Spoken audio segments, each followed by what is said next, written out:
us today on The Christian View. We talked about child abuse in America, and we talked about elderly abuse. You just wouldn't think of that, would you?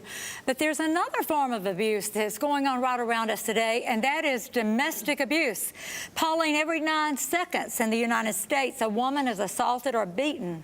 Around the world, at least 1 in every 3 women have been abused, usually by a family member. Exactly. This is a silent epidemic in the world. I mean, 4,000 women per day are being abused, you know, and so this is an issue. Look at this. A recent study of women who reported experiencing these domestic violence issues had an associated higher lifetime prevalence of mental health disorder, dysfunction, and disability.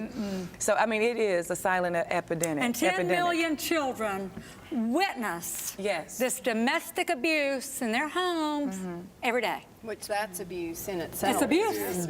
Yeah, and needs to be reported. And not even and the worst, the cases where they watch and actually see the other parent harm or kill the other parent. You know, recently there was a case where the gentleman drove here from Tennessee and actually, you know, killed the woman right in front of the children. That's right. It's like, can you imagine now those kids, they're going to still grow up and they have to live with that horror. And in some instances, you know, in essence, they lose both parents. One died and they lose the other parent because they're going to jail. And these children that see that, here's what goes on to happen to them. Let's say the boys seeing this.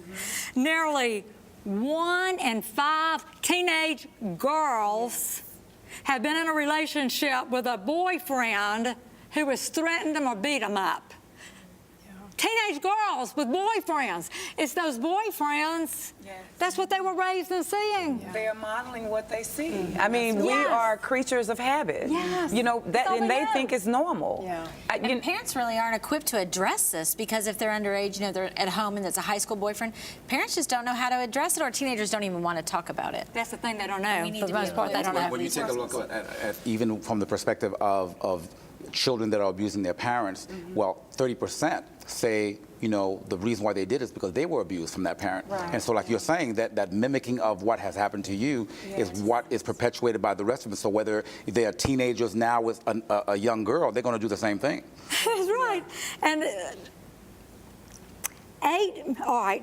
domestic violence victims lose nearly 8 million days of paid work a year.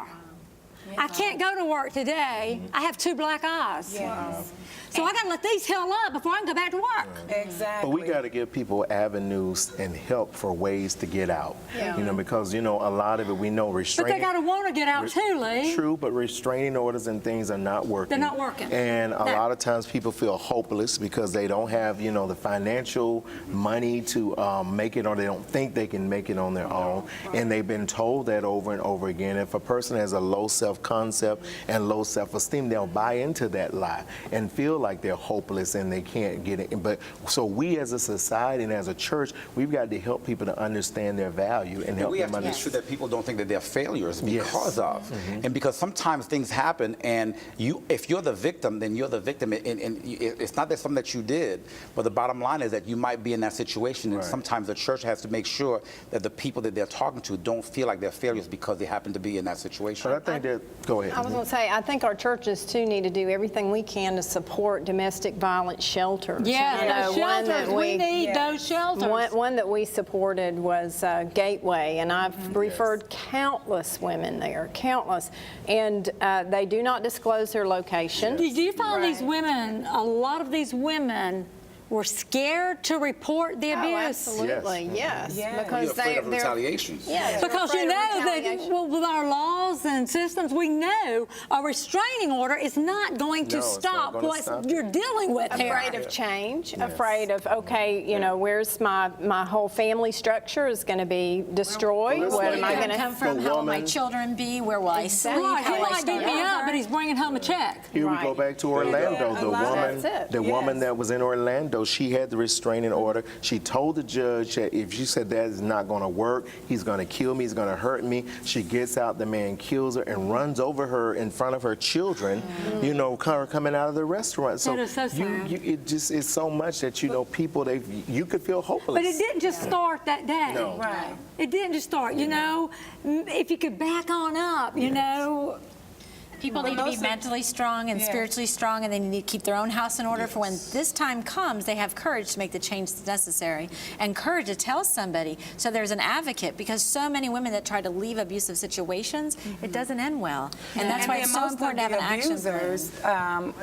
They are the sole financial providers of the home. Right. So the women don't want to leave. They're afraid of what they're going to do for their lives. But you know, they can abuse them in a lot more ways than hitting them. Yes. I mean, you know, there's mental, verbal.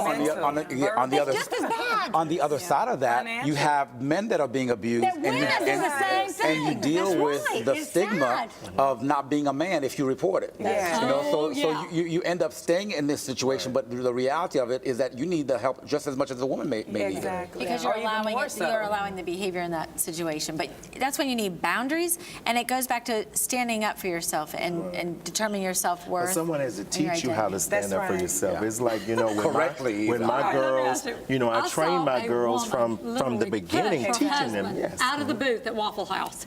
She shoved her husband out of the booth onto the floor at Waffle House. And what did anybody Should I else have do? reported Nothing. that? Nothing. But somebody should stand up. And they do studies like that all the time, whereas they'll have a woman on the street that's getting hurt by a man, and everybody gets involved. Right. But you flip Right. that, and it's a woman that's hurting a man. Everybody starts to laugh like, Yeah. what is this? Yeah. But the reality is that it happens, and Right. we have to understand that they both need the same care, the Right. same attention. They need exit strategies. Yes. They need somebody coaching them and helping them and saying, you don't have to live like this, and give them options. And you know, once the abuse is uncovered, it comes to the light. You expose that darkness to the Right. light of Jesus Christ, and then Right. healing can come. That's so important. And you find out the things that you were afraid of sometimes are not really even there. Yeah. And, but That's it, good. it takes that structure of the church or that family structure to be able to be that foundation for someone.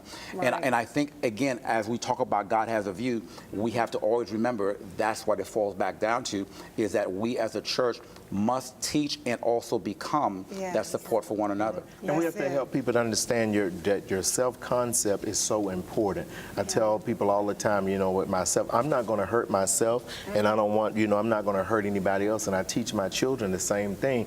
Growing up, you don't hurt anyone, neither do you know allow anyone to hurt you. That can be physical, that can be verbal. Right. And the same, we are due to be respected. Yes, Correct. exactly. And Yes. God sees it. Yes. And Yes. it said, the Bible says that He's going to give justice to the weak. Yes. There Those you people go. that are abused, That's it. God will Stay give with justice. us. We'll be right back.